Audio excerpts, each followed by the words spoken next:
Bismillahirrahmanirrahim.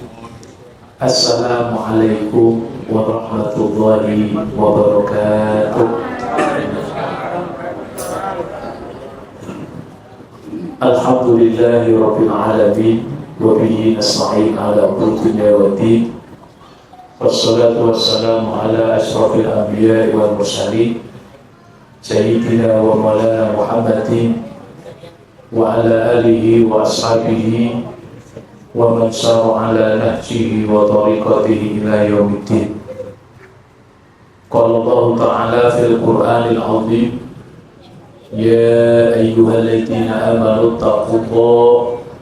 ittaqullaha haqqa tuqatih wa la tamutunna illa wa antum muslimun.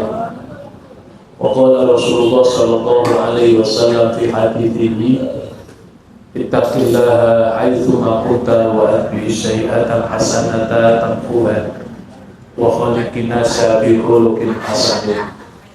Allahumma shrah sudurana wa tajawaz an sayyi'atina wa hab lana fahmal anbiya wal mursalin wa hab lana fahma salafus salih. Allahumma anfa'na bima 'allamtana wa 'allimna ma yanfa'una wa zidna ilman wa na'udzu bika min ahwali ahli nar. Subhanaka la ilma lana illa ma 'allamtana innaka antal alimul hakim. Amma ba'du. Bapak-bapak, ibu-ibu, jemaah pengajian pagelaran dakwah yang mudah-mudahan dirahmati Allah.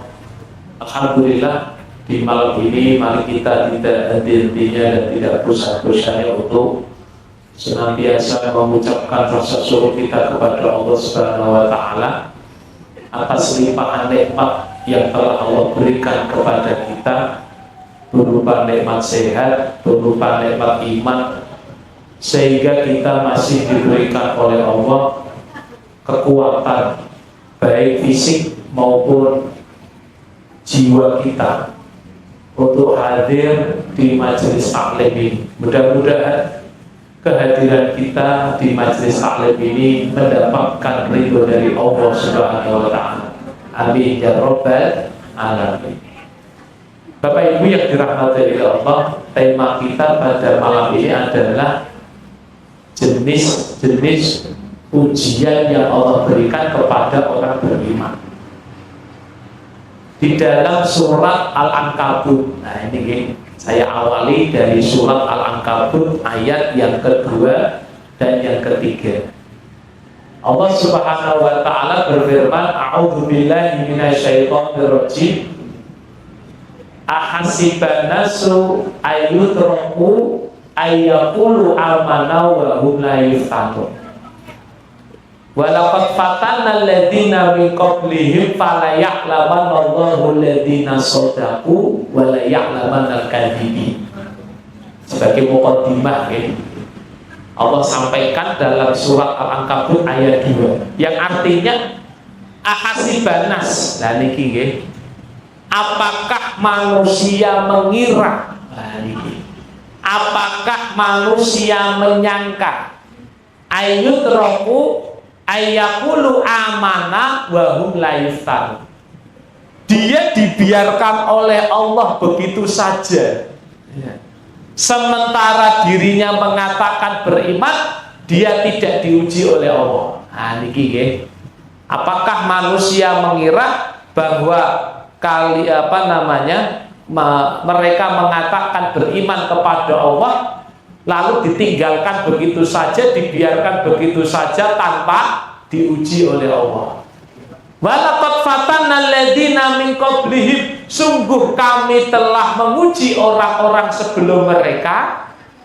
Fala ya'lamanna Allahu alladziina shadaqu wa la ya'lamanna al-kadzibin, agar kami tahu mana orang yang imannya itu benar dan mana yang imannya itu dusta. Nah ini nggih.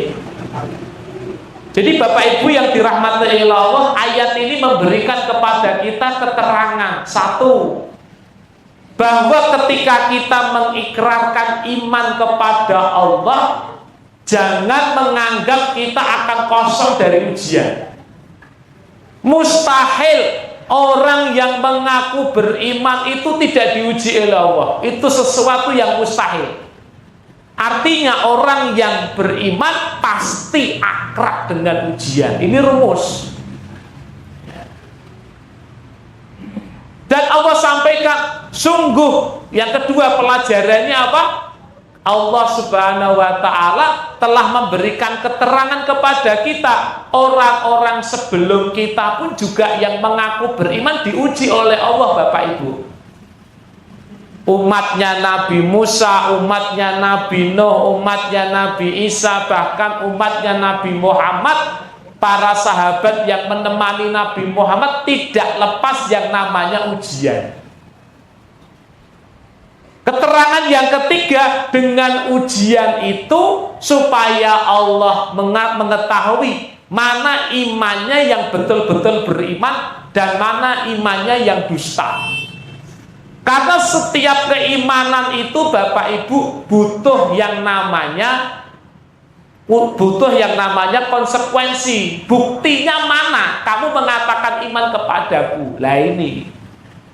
Jadi kalau kita menganggap bahwa hidup di dunia ini kok tidak lepas dari ujian, itu sesuatu yang mustahil. Apalagi kita orang yang mengaku beriman. Lah pertanyaannya, jenis apa ujian yang Allah berikan kepada orang beriman? Ternyata ujian orang beriman itu tidak melulu pada sesuatu yang tidak enak-enak saja. Ujian orang beriman itu tidak melulu kepada musibah saja. Maka para ulama mengatakan ada 3 jenis ujian yang Allah berikan kepada orang beriman. Yang pertama adalah ujian perintah. Nah, niki nggih. Ujian apa? Perintah. Ketika kita mengaku beriman kepada Allah dan Rasulnya, Bapak Ibu, kita akan diuji oleh Allah dengan yang namanya perintah. Sebagaimana Allah Subhanahu wa Ta'ala sampaikan di dalam surat Al-Ahzab ayat yang ke-36. Wa ma kana lil mu'mini wala mu'minatin idza qadallahu wa rasuluhu amran ayyakuna lahumul khiyaratu min amrihim. Tidaklah pantas bagi orang beriman, laki-laki atau perempuan, jika Allah dan Rasulnya telah menetapkan suatu perintah, mereka itu apa? Akan ada bagi mereka pilihan yang lain tentang urusan mereka, kecuali taat. Nah niki. Jadi kalau orang beriman niku ujiannya konsekuensinya apa? Menjalankan perintah. Lah perintah ini kewajiban kita adalah sikap kita terhadap perintah Allah adalah taat. Ini bukti iman Bapak Ibu. Loh pertanyaannya begini, kenapa kok perintah sebagai ujian? Iya. Karena ketika kita itu menjalankan perintah, yang pertama apa itu? Kita membutuhkan tekad dan kemauan yang kuat untuk menjalankannya. Ini yang pertama. Contoh, perintah sholat berjamaah. Nah, niku. Isih enak-enak, napa Pak? Kerja, isih enak-enak santai, isih enak-enak napa? Aktivitas, enak-enak tidur. Kita dituntut untuk apa? Menguatkan tekad kita berangkat ke masjid menunaikan sholat, apalagi sholat subuh. Lagi enak-enaknya tidur, mimpi indah harus kita potong. Ambil air wudhu menuju ke masjid. Makanya yang namanya perintah itu juga ujian. Kira-kira kita semangat enggak mengerjakan? Dan itu harus dipaksa, Karena tabiat nafsu kita senantiasa memerintahkan sesuatu yang tadi santai-santai, males-males. Nah niki nggih.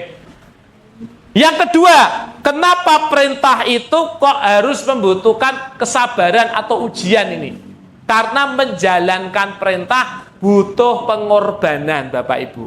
Tadi membutuhkan tekad dan kemauan yang kuat untuk menjalankan. Yang kedua, menunaikan perintah butuh pengorbanan waktu, pengorbanan tenaga. Makanya Syekh Utsaimin mengatakan dalam perkataan beliau, ayas birol insan ala taatillah li'anna ta'ata sakilah. Hendaklah manusia itu, hamba Allah itu sabar dalam menjalankan ketaatan kepada Allah. Kenapa? Li'anna ta'ah sakilah. Karena yang namanya taat itu sakil. Apa itu sakil? Berat. Berat. Loh kok bisa? Iya, sakilatun alal badan. Kadang berat bagi badan kita ya. Mau berangkat aras-arasen, meh mangkat ngaji aras-arasen. Kenapa? Maka bihaisu yakunu ma'al insan sayun minal ajzi wa ta'ab. Karena pada manusia itu apa Bapak Ibu? Kadang-kadang ada rasa apa? Capek, ada rasa lemah, ada rasa males. Tapi ingat, kita harus ingat surga Bapak Ibu. Surga itu mahal. Sering saya terangkan enggak? Surga itu kan dibeli dengan manusia sak miliar tidak bisa. Di dalam surat Al-Ma'arij itu kan orang-orang kafir ketika disiksa dia ingin menukar dirinya dengan istrinya, anaknya, keluarganya, bahkan manusia sak dunia supaya ditukar dia masuk surga, orang lain masuk neraka, tetap tidak bisa. Mahal. Ingat ini, surga itu mahal, nggak bisa dengan leha-leha, nggak bisa dengan malas-malas. Bahkan ada ayat yang lain, orang kafir ingin menukar dengan kekayaan dunia dan seisinya dengan surga, tidak bisa. Makanya kalau kita ditanya, apakah Bapak Ibu ingin masuk surga? Jawabannya apa? Ingin. Tapi pertanyaannya, yang telah kita berikan kontribusi untuk surga itu berapa? Ya, kadang-kadang yang kita berikan untuk jannah itu apa? Sisa-sisa, ya enggak? Ya, sholat sisa tenaga, ngoten niku. Jadi sholat ki mbek sendean tembok, ngoten niku. Apalagi ngaji sisa pikiran. Nah, coba. Kalau di kantor di depannya laptop, ya, komputer seko jam 8 ngantek jam 4 sore, kuat motone rak kedep. Bahkan ngelembur disuruh kopi telung cangkir. Tapi kalau taklim seko ba'da maghrib nganti isya, ustate ge assalamualaikum wis tir-tir matane. Kok ustate ngisi tambah angkler. Kok ustate wassalamualaikum gregah wis bar to yuk balik yuk. Sisa-sisa. Lah makanya tidak gampang itu menjalankan perintah Allah, itu butuh yang namanya kesabaran. Ini bukti keimanan kita Bapak Ibu. Syekh Utsaimin juga menjelaskan wa kadzalika aidon yakunu fiha masaqah min nahiyatil maliyah. Juga butuh kesabaran menjalankan perintah. Apa itu? Dari sisi harta. Ada kan perintah badan dan hati, contohnya sholat, contohnya apa, puasa, majelis taklim. Ada perintah yang berhubungan dengan harta, zakat, haji, korban, sodakoh, dan lain-lain. Berat, butuh kekuatan dan tekad yang kuat. Karena nafsu ini senantiasa memerintahkan kebahilan. Makanya kalau pingin surga itu tidak gampang. Ketika ditanya pingin surga, iya. Tapi apa yang kamu berikan kepada Allah dengan hartamu? Jawabannya ya sisa-sisa meneh wae niku. Infak sisa blonjo, ngoten niku. Wah, kalau di mall bawa uang 2 juta habisnya 1.999.500. Susuke pinten, Pak? Leboke pundi? Munine piye? Weruh kota amal wae Jumatan bapak-bapak itu dzikir kok. Kotae adoh ngomongin apa? Subhanallah. Subhanallah. Kotae cedak astagfirullah. Kotae ninggalke alhamdulillah. Niki gak gampang. Makanya betul kata Rasulullah, huffatil jannatu bil makarih wa huffatin naru bisyahwat.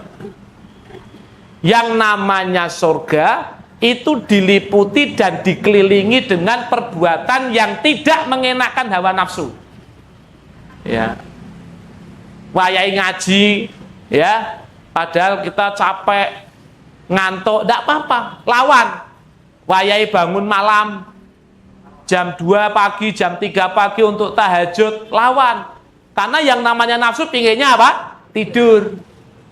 Ketika ada perintah puasa sunnah atau perintah puasa wajib, namanya nafsu pinginnya apa? Makan, minum, lawan. Karena yang namanya nafsu itu senengnya sing enak-enak niku wau. Padahal yang namanya surga diliputi dengan sesuatu yang tidak mengenakan hawa nafsu, yang dibenci oleh hawa nafsu. Wa khuffatin naru bisahwat. Sebaliknya, yang namanya neraka dikelilingi dengan sesuatu yang menuruti hawa nafsu. Makanya Bapak Ibu, ujian kita itu perintah, makanya harus kita lawan dan kita lawan. Awal kita menjalankan perintah mungkin kita akan terpaksa dulu, tidak apa-apa. Nanti lama-lama biasa, nanti lama-lama mengkarakter, nanti lama-lama menikmati. Itu yang harus kita paksakan dulu. Kita baca Quran, awalnya berat, lawan aja. Kalau ulama ada yang menyarankan minimal istiqomah 40 hari yang pertama. Kira-kira bisa nggak Pak? Insya Allah 40 hari, ojo sampai pedot. Kalau kita sudah lewat 40 hari, insya Allah nanti setelahnya akan terbiasa. Nanti setelahnya akan mengkarakter, bahkan merasa lezat. Qiyamul lail, lawan.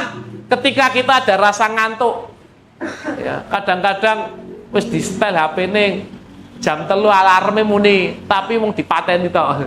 Lagi subane cek 1 jam lagi. Wis kok setengah papa tak tangi ya. Bahasan tangi malah wis jam 6 esuk. Ya Allah. Dan kita ini memang harus begitu. Paling tidak tujuan kita ini kalau ibadah itu sudah sampai pada tingkatan merasa lezat. Itu target kita. Merasa lezat itu apa? Menikmati. Kayak Nabi Muhammad itu loh, sampai sholat malam, istri beliau Ibunda Aisyah itu sampai merasa kasihan. Apa? Kakinya bengkak-bengkak, saking lamanya berdiri. Berarti saking lamanya Rasulullah membaca Quran. Saya mau tanya, bapak-bapak pernah nggak sholat malam sampai kakinya bengkak? Kalau saya pernah bengkak ketatap kursi. Atau main futsal lah ya. Bengkak dalam sholat, jarang. Nabi itu yang dibaca Masya Allah surat Al-Baqarah, 1 rakaat itu Al-Baqarah, Ali Imran, An-Nisa. Kira-kira kalau Bapak Ibu diimami imam begini gimana? Imamnya salam, amin tel gitu deh. Nah, niki nggih. Menikmati, masalahnya di situ menikmati. Ada sahabat ketika kena panah di belakangnya, ketika ingin dicabut oleh sahabat yang lain, dia bilang begini, tolong jangan cabut dulu, sakit. Nanti kalau saya pas sholat dalam kondisi sujud, silahkan cabut. Kenapa Bapak Ibu? Karena dia sudah menikmati sholat khusyuk luar biasa. Ketika dalam kondisi sujud, panah itu dicabut oleh sahabat yang lain. Setelah salam dia tanya, sudahkah kau cabut? Sudah. Tidak terasa. Jadi tidak perlu ngundang dokter anestesi atau patiroso ya. Patirosonya sholat. Masya Allah. Beda dengan kita. Kita sholat habis iktidal, sami Allahu liman hamidah, mau sujud, depan kita kecoa. Kira-kira sujudnya miring apa lurus? Miring. Pedi engko kena. Bahkan kecoa kon minggir sih. Ya Allah. Niki ya. Selanjutnya, orang menjalankan perintah butuh ilmu. Masya Allah. Sabar nih. Orang monggur jalan ketok. Butuh ilmu. Supaya yang kita lakukan itu benar. Nuntut ilmu ki abot. Nuntut ilmu juga berat. Golek ilmu agama niku nggih abot. Mulane abote golek ilmu agama niku balesane swarga. Kanjeng Nabi ngendika, man salaka tariqan yaltamisu fihi ilman sahalallahu lahu tariqan ilal jannah. Barang siapa yang berjalan dalam rangka untuk memburu ilmu, untuk mencari ilmu, maka Allah akan mudahkan jalannya ke surga. Makanya setan itu nggak rela Bapak Ibu kita itu seneng majelis ilmu itu nggak rela. Makanya sebelum berangkat kita pasti motivasi setan untuk jangan datang. Alah paling sing ngisi kae. Alah paling yo jamaah kuwi terus. Sampai sini masih digoda. Mata kita dilempar tepung oleh setan sehingga ngantuk. Atau pantat kita ditusuk-tusuk supaya ndak ora barbar gitu loh. Ndak gampang. Sebab kalau dia sudah berilmu, angel digodha. Karena orang punya ilmu itu pasti dia punya keyakinan. Al yakin ba'dal ilmi. Orang yakin itu setelah berilmu. Ada lagi, kenapa kita menjalankan perintah itu ujian? Karena ketika kita menjalankan perintah, kita dituntut ikhlas. Banyak banget nih, tidak hanya sekedar menguatkan jiwa kita, tapi ikhlas. Lah ikhlas itu juga nggak gampang. Kadang-kadang pas ibadah ada rasa riya. Riya itu ingin dilihat oleh manusia. Kadang-kadang pas ibadah kita ingin didengar, namanya sum'ah. Tujuan dari riya dan sum'ah ingin mendapatkan pujian dari manusia. Padahal orang yang riya besok kalau di akhirat dia disuruh oleh Allah untuk mendatangi orang yang dulu dia riyai. Dulu kamu ingin dipuji sama si fulan, sekarang kamu minta pahala sama si fulan. Kira-kira si fulan tadi bisa ngasih pahala nggak Pak? Nggak bisa.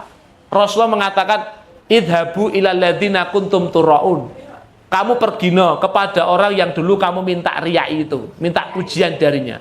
Hal tajidu fikumul jaza, apa kamu dapat pahala dari dia? Tidak. Makanya ujian yang namanya perintah itu tidak sekedar ngelakoni.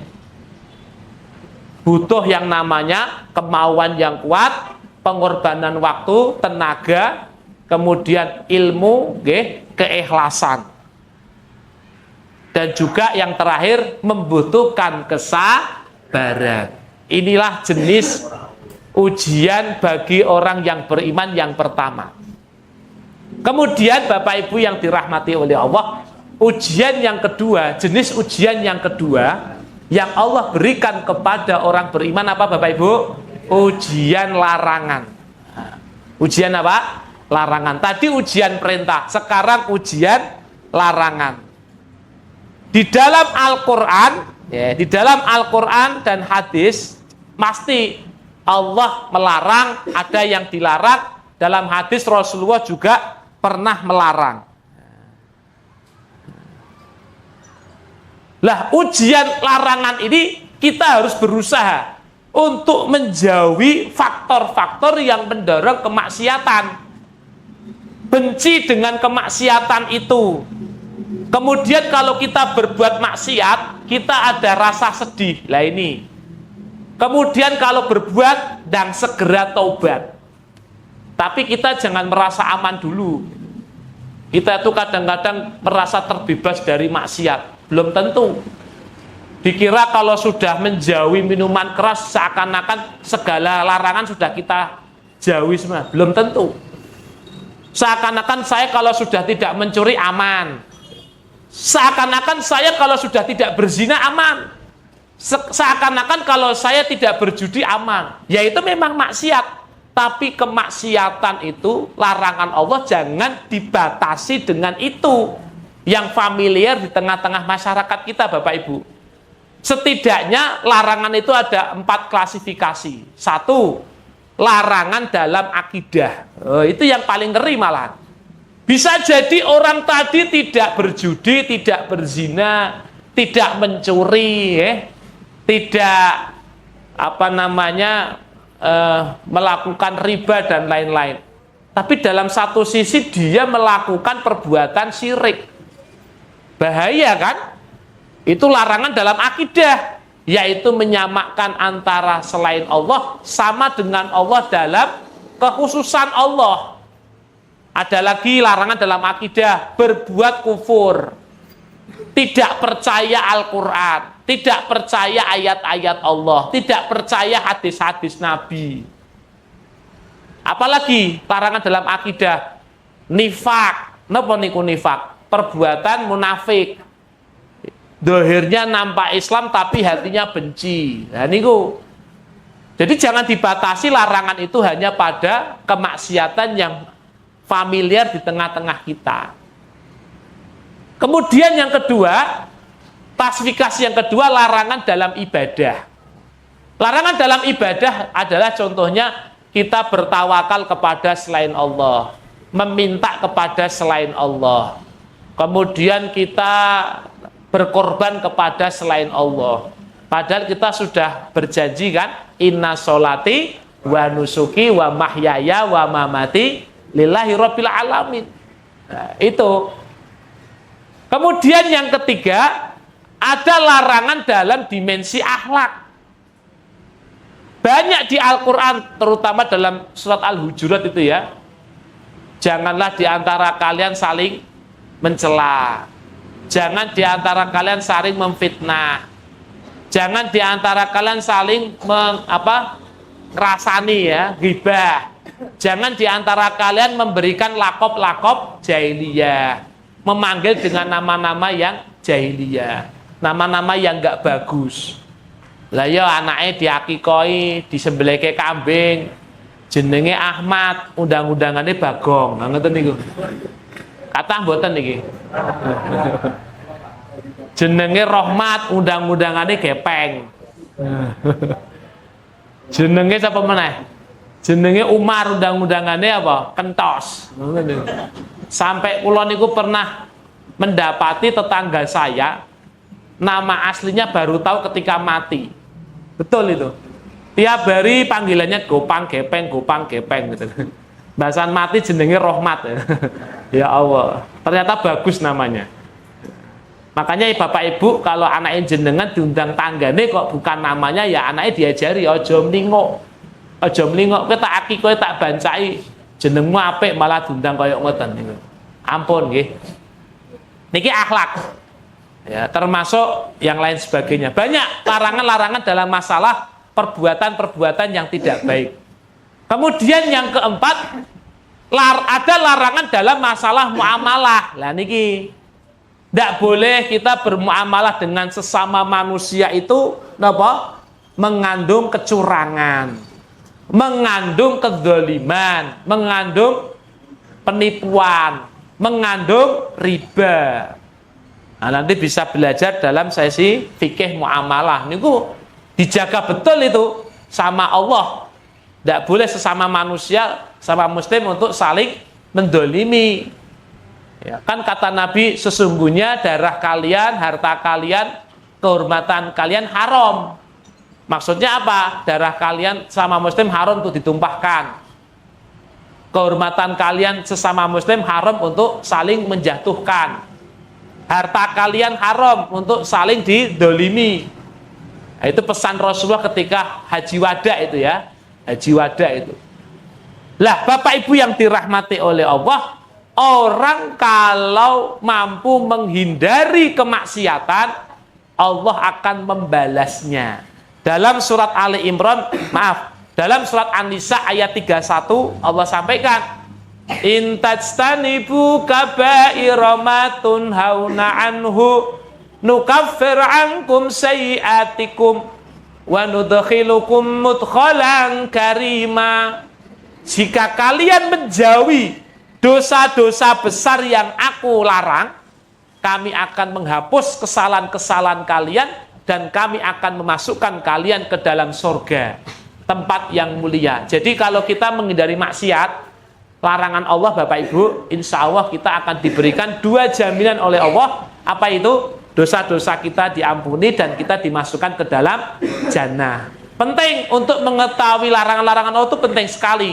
Sampai-sampai Imam Adz-Dzahabi menulis satu kitab ya Bu ya, judulnya Al-Kabair. Al-Kabair itu artinya dosa-dosa besar. Itu ada 50-an, 40-an itu dosa-dosa besar. Paling tidak kita baca daftar isinya. Kira-kira di antara 50 dosa besar itu, kita ada yang nggak melakukan satu saja. Nah, ini penting supaya kita tahu larangan-larangan Allah. Dan ini ujian bagi kita. Dengan larangan itu kira-kira kita menjauhi atau kita mendekati. Lah niki. Bapak Ibu yang dirahmati kali Allah, jadi yang namanya larangan termasuk ujian daripada orang-orang beriman. Tapi intinya tadi nggih, selama kita menjalankan perintah Allah dengan baik, insya Allah ini larangan itu otomatis akan kita tinggalkan. Karena bentuk klimaks dari sebuah perintah ketika kita kerjakan itu menghindarkan kita dari maksiat. Itu bentuk klimaksnya. Dasarnya apa? Dasarnya hadis qudsi. Nih, riwayat Bukhari. Allah Subhanahu wa taala mengatakan begini, "Wa ma taqarraba ilayya 'abdi bi syai'in ahabba ilayya mimma iftaratu 'alaihi. Wa ma yazalu 'abdi yataqarrabu ilayya bin nawafil hatta uhibbah. Fa idza ahbabtuhu kuntu sam'ahu alladhi yasma'u bih wa basarahu alladhi yubsiru bih wa yadahu allati yubtisu biha wa rijlahu allati yamshi biha wa la in sa'alani la utiyanahu wa la in ista'adani la uidanahu." Ini yang ngomong Allah dalam hadis qudsi ya. Hadis qudsi itu adalah hadis yang disampaikan oleh Nabi tapi maknanya dari Allah. Lafadznya dari Nabi, maknanya dari Allah. Yaitu apa? Hambaku mendekatkan dengan sesuatu yang aku cintai dari ibadah wajib. Ibadah wajib apa saja? Sholat, puasa, zakat, haji. Yang kedua, wala yazalu 'abdi yataqarrabu ilayya bin nawafil hatta uhibbah. Hambaku mendekatkan kepadaku dengan ibadah sunnah. Sholat malam, puasa sunnah Senin Kamis, baca Quran, qiyamul lail. Kita alhamdulillah sudah menjalankan lah, mudah-mudahan ini ya. Ibadah wajib oke, ibadah sunnah oke. Pernah nggak kita evaluasi? Sampai kita mendapatkan cinta Allah. Hai, hatta uhibbahu, sampai aku cinta. Jadi kita tuh kalau ibadah harus mendapatkan cinta Allah.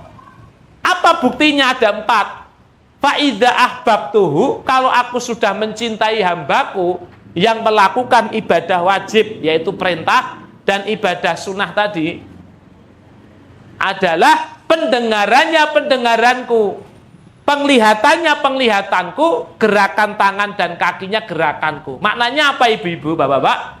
Maknanya keberhasilan kita di dalam ibadah itu dilihat dari penjagaan kita, telinga kita, mata kita, tangan dan kaki kita. Di luar ibadah kok kita bisa menjaga telinga kita dari yang haram, berarti ibadah kita berhasil. Di luar ibadah kok kita bisa mampu menjaga mata kita dari yang haram, berarti ibadah kita berhasil.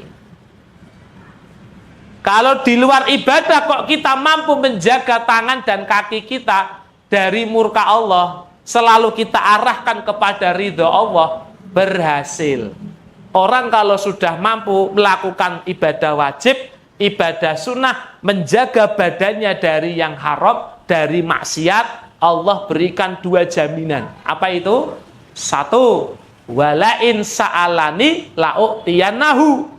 Kalau dia minta kepadaku, aku berikan. Masya Allah, doanya mustajab. Maaf, meskipun kita sudah ibadah, sholat oke, wajib oke, sunnah oke, tapi di luar sholat kita belum bisa menjaga maksiat, alias STMJ. Apa itu STMJ? Sholat terus maksiat jalan gitu ya. Yen bengi jam 1 keplek, jam 4 subuhan. Itu kan gak enten. Ono. Yen pas poso bar traweh pasang nomor. Iya ono. Sing pelacur di apa ditekoni. Lho Mbak jenengan kok ora buka, engko saya kok bar traweh bukae. Naudzubillah. Ada loh kayak gitu. Jenenge STMJ. Padahal antara ketaatan dan kemaksiatan sebenarnya nggak bisa bersatu, seperti minyak dan air. Tapi kenapa ada fenomena ini? Ya tadi, karena dalam ibadah dia tidak ada rasa cinta, rasa khusyuk, rasa takut, tidak ada bumbunya. Makanya ini sebagai muhasabah. Insya Allah kalau kita ingin doanya dikabulkan, prosesnya begitu Pak. Ibadahnya jalan, baik yang wajib dan sunnah, lalu mampu menjaga dirinya dari kemaksiatan. Insya Allah doa orang seperti ini makbul. Yang kedua, wala ini sta'adzani la'uidanahu. kalau dia minta perlindungan kepada Allah, Allah akan lindungi. Masya Allah. Lah kadang-kadang kurangnya kita itu muhasabahnya di sini. Kita hanya fokus ibadah, setelah itu kita nggak pernah memperhatikan tindakan kita ini maksiat nggak? Gitu. Apakah kita bekerja sudah halal belum? Dengan tetangga bagaimana dan sebagainya. Maka muhasabah ini penting. Kan masih banyak seperti ini. Tapi kita semuanya berusaha untuk terus yang namanya ibadah harus membuat efek di luar ibadah tadi. Karena ayatnya jelas kan? Innas sholata tanha anil fahsya'i wal munkar. Nah itu. Kemudian Bapak Ibu yang dirahmati Allah, ujian yang terakhir, jenis yang terakhir, ujian bagi orang beriman adalah ujian takdir. Ujian apa, Bu? Takdir atau ujian yang berupa ketentuan Allah. Ketentuan Allah itu Bapak Ibu itu ada dua, ya. Ketentuan Allah itu ada dua. Satu, ketentuan yang sesuai dengan selera kita. Ketentuan yang sesuai dengan hati kita. Contohnya, kita diberikan kekayaan oleh Allah. Senang buatan? Senang. Diberikan jabatan, diberikan popularitas, diberikan dari keturunan yang terhormat, darah biru lah selain ngoten. Meskipun kena peso darah abang ngoten. Keturunan ningrat ditambahi tan ngoten. Ya. Kemudian memiliki strata sosial yang tinggi, ya. Itu nikmat, ya. Kesenang kita kalau diberikan itu. Tapi jangan mengatakan bahwa itu nikmat dulu. Bisa jadi itu ujian. Sebab Rasulullah bersabda, "Idza ra'aitallah yu'til 'abda minad dunya." Jika kamu melihat seorang hamba diberikan oleh Allah, ya, bagian dari nikmat dunia, ma yuhibbu, apa yang dia cintai, apa yang dia senangi, wa huwa muqimun ala ma'asihi, tetapi dengan nikmat dunia tadi Bapak Ibu, dia terus-menerus berbuat maksiat. Kata Rasulullah, fa innama dzalika minhu istidraj. Ketahuilah bahwa itu orang tadi dikasih dunia kok dia istiqomah maksiat, itu namanya istidraj, dilulu sama Allah. Dalam hadis yang lain, idza a'tallahul abda min dunyahu fa'lam fa innama huwa istidraj. Jika Allah memberikan perkara dunia kepada seorang hamba, ketahuilah bisa jadi itu adalah istidraj. Dia dilulu oleh Allah. Dengan nikmat ketentuan takdir yang enak tadi, dia semakin dekat atau semakin jauh sama Allah? Ataukah dia itu dengan nikmat tadi, dia sombong apa tawadu? Sebab contohnya ada banyak di Al-Quran. Ada orang dikasih harta, dia malah lupa sama Allah. Contohnya Qorun. Tetapi ada orang yang dikasih harta, dia malah dekat sama Allah. Contohnya siapa? Sahabat Abdurrahman bin Auf dan Ibunda Khadijah.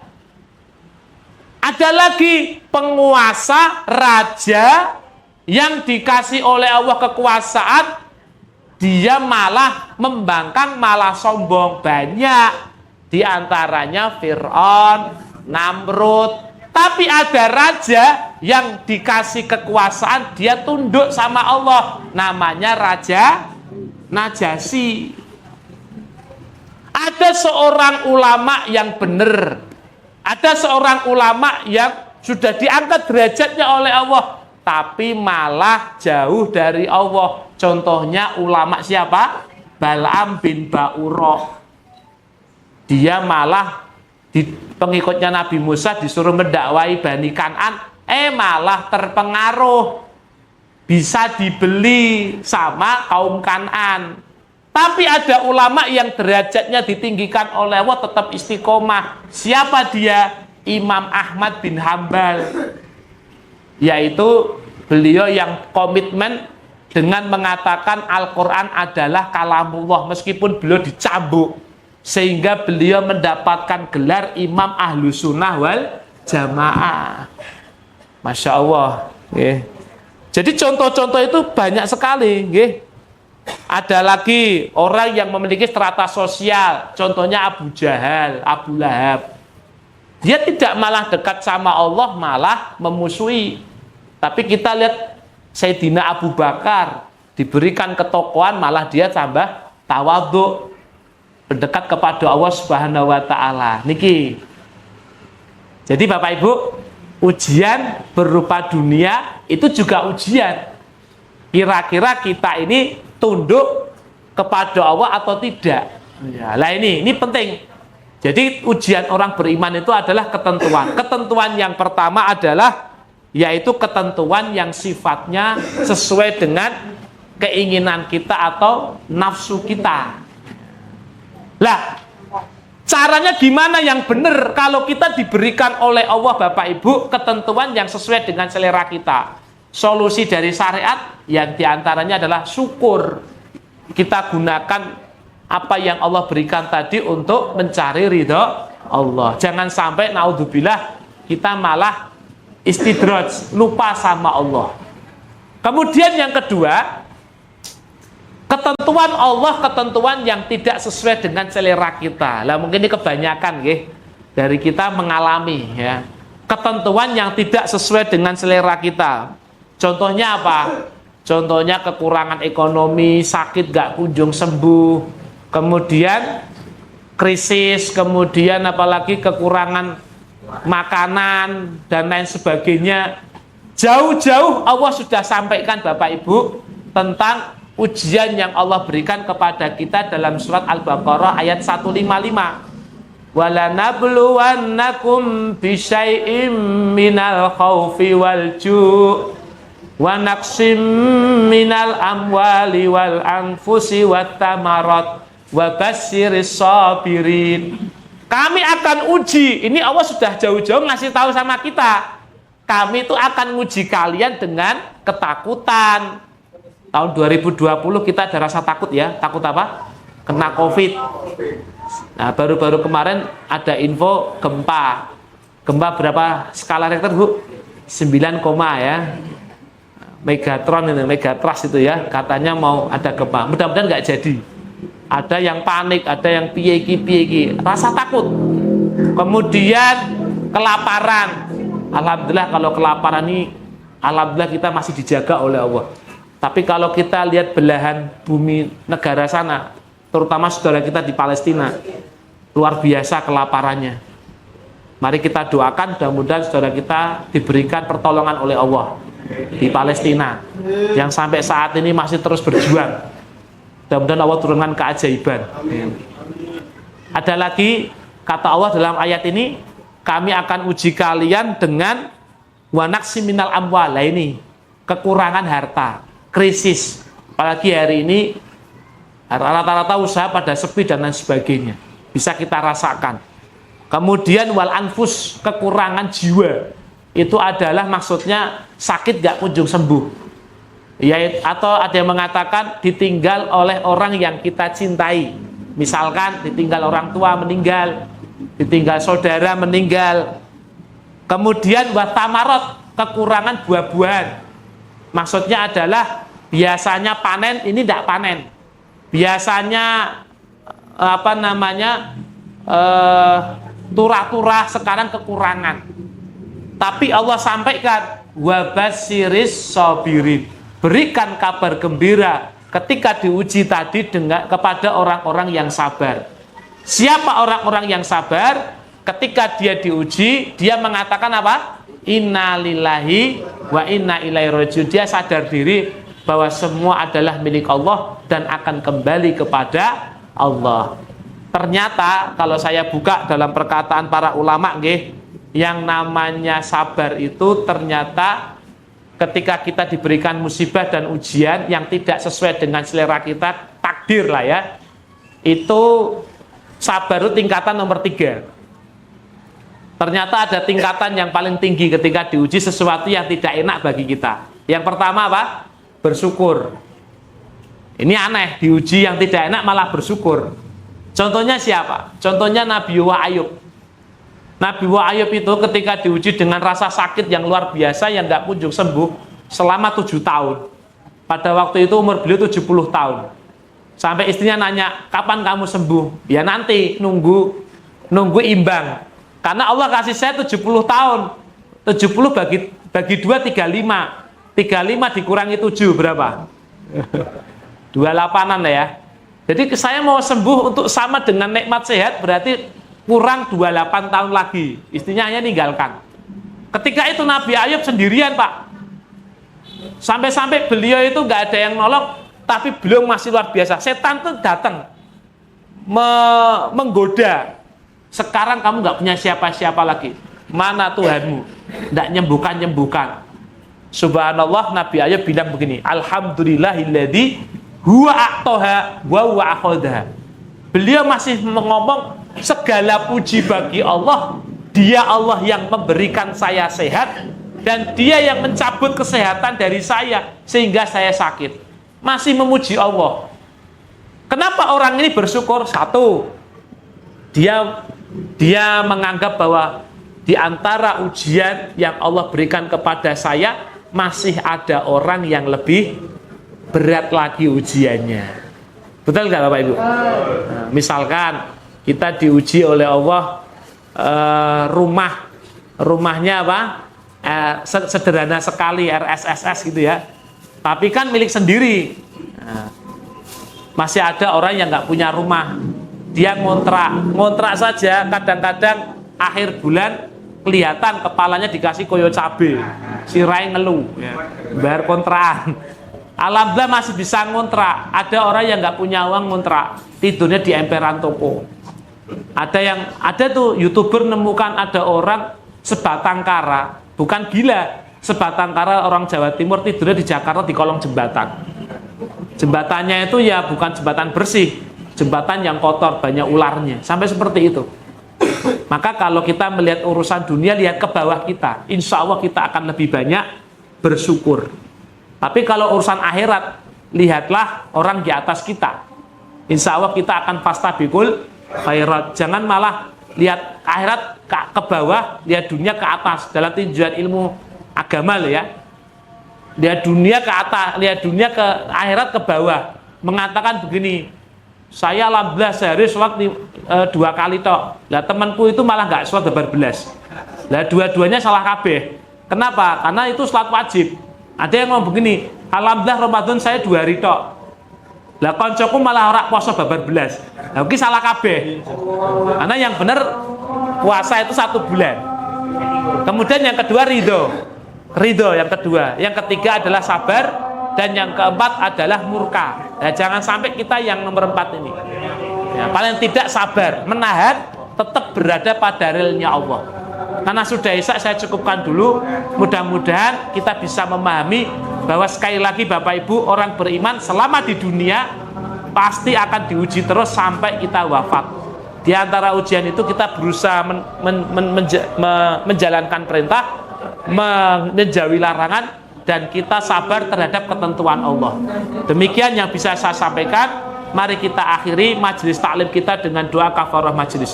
Subhanakallahumma wa bihamdika asyhadu an la ilaha illa anta astaghfiruka wa atubu ilaik. Billahi taufiq wal hidayah. Wassalamualaikum warahmatullahi wabarakatuh.